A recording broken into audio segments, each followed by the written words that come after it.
వర్షాకాలంలో విద్యుత్ సమస్యలు తలెత్తది గ్రామాల్లో పరిశుభ్రత కార్యక్రమాలు నిర్వహించాలి అంటూ వ్యాధుల పట్ల ప్రజలను అప్రమత్తంగా ఉంచాలని గురుకుల విద్యాలయాల్లో విద్యార్థులకు నాణ్యమైన విద్య పౌష్టికాహారం అందించాలని గురుకుల విద్యాలయాల్లో ఎప్పటికప్పుడు విద్యార్థులకు ఆరోగ్య పరీక్షలు నిర్వహించాలని అంగన్వాడీలను మరింత బలోపేతం చేసి విద్యార్థులకు గర్భిణులకు పౌష్టికాహారం అందించాలని అమ్మ ఆదర్శ పాఠశాలలో పెండింగ్ పనులు పూర్తి చేయాలని జిల్లా కలెక్టర్ రాహుల్ రాజ్ స్థానిక కలెక్టర్ కార్యాలయంలోని సమావేశ మందిరంలో గురువారం జిల్లా అధికారులతో సమావేశం నిర్వహించి చెప్పారు. ఈ సందర్భంగా జిల్లా కలెక్టర్ రాహుల్ రాజ్ మాట్లాడుతూ వర్షాకాలంలో జిల్లాల్లో విద్యుత్ సమస్య తలెత్తకుండా చూడాలన్నారు. విద్యుత్ అంతరాయం లేకుండా చూడాలన్నారు.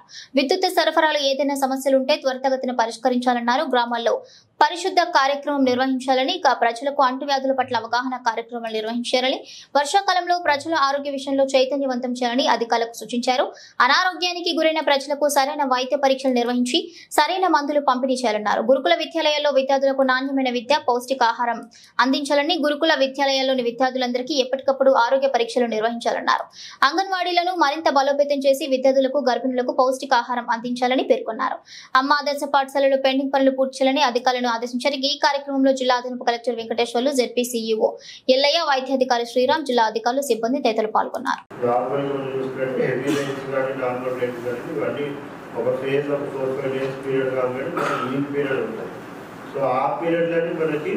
శానిటేషన్ అవి అంతా కూడా చేయాల్సిన అవసరం ఉంటుంది.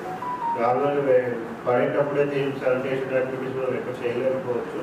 బట్ ఎప్పుడైతే ఆ వర్షం తగ్గిపోతుందో అప్పుడు మనం శానిటేషన్ సరిగా చేయలేదంటే ఇంకా అక్కడ నుంచి మనకి ఆ డిసీజెస్ అనేవి కూడా స్టార్ట్ అవుతాయి. స్ప్రెడింగ్ ఆఫ్ డిసీజెస్ ఆ లీన్ పీరియడ్ అయితే స్టార్ట్ అవుతాయి. సో ఆ వర్షం తగ్గంగానే సెక్రటరీస్ అంతా కూడా అలర్ట్గా ఉండాలి. ఎప్పుడైతే మనకు అవసరం ఉందో ఆ చెట్లనంతా కూడా వాళ్ళు ఇవి చేయడం వాళ్ళు కూడా చేస్తున్నారు వాళ్ళు. సో బట్ ఎక్కడ కూడా మనకు రావద్దు. బట్ ఇక్కడ వచ్చినాక కూడా తొందరగా రిస్టోరేషన్, పవర్ ఇంటరప్షన్ లేకుండా పవర్ మొత్తం రిస్టోర్ అయ్యే విధంగా చూసుకోవాలి. సో మన దగ్గర హెవీ రైన్ఫాల్ కంటిన్యూగా పడ్డదంటే అప్పుడు ఏమన్నా ఎక్కడన్నా పవర్ ఫ్లక్చువేషన్స్ రావడం, ఎక్కడ పవర్ ఆ ట్రాన్స్ఫార్మర్స్ కాలిపోవడం అటువంటి ఏమైనా అయితే కూడా యాజ్ ఎర్లీ యాజ్ పాసిబుల్ మనకు రీస్టోరేషన్ ఆఫ్ పవర్ అనేది చేయాలి. సో అది కొద్దిగా పబ్లిక్కి ఇన్కన్వీనియన్స్ కలిగే ఛాన్స్ ఉంటుంది. 15 రోజుల నుంచి క్లోజ్ వస్తున్నాయి. అక్కడ ఏఎన్ఎం పోర్టల్లో ఇంటిగ్రేటెడ్ హెల్త్ ఇన్ఫర్మేషన్ పైలట్ అని ట్యాప్ ఉంటుంది. ప్రతి ఏఎన్ఎంలో ట్యాప్ ఉంటుంది. ఆ దాంట్లో ఆ ఫీవర్స్ 5 వచ్చినాయి 4 వచ్చినాయి కొడితే మోర్ దాన్ 5 ఫీవర్స్ వచ్చినట్టయితే స్పెషల్ క్యాంప్ అరేంజ్ చేస్తాం. అక్కడ ఆ ఏఎన్ఎం రికవర్ మలమూత్రాలు కూడా నీళ్ళలో మనం తాగే నీళ్ళు కలగడం, డ్రైనేజ్ వాటర్ కలగడం ఇక్కడ చిన్న మిస్టేక్ అయింది.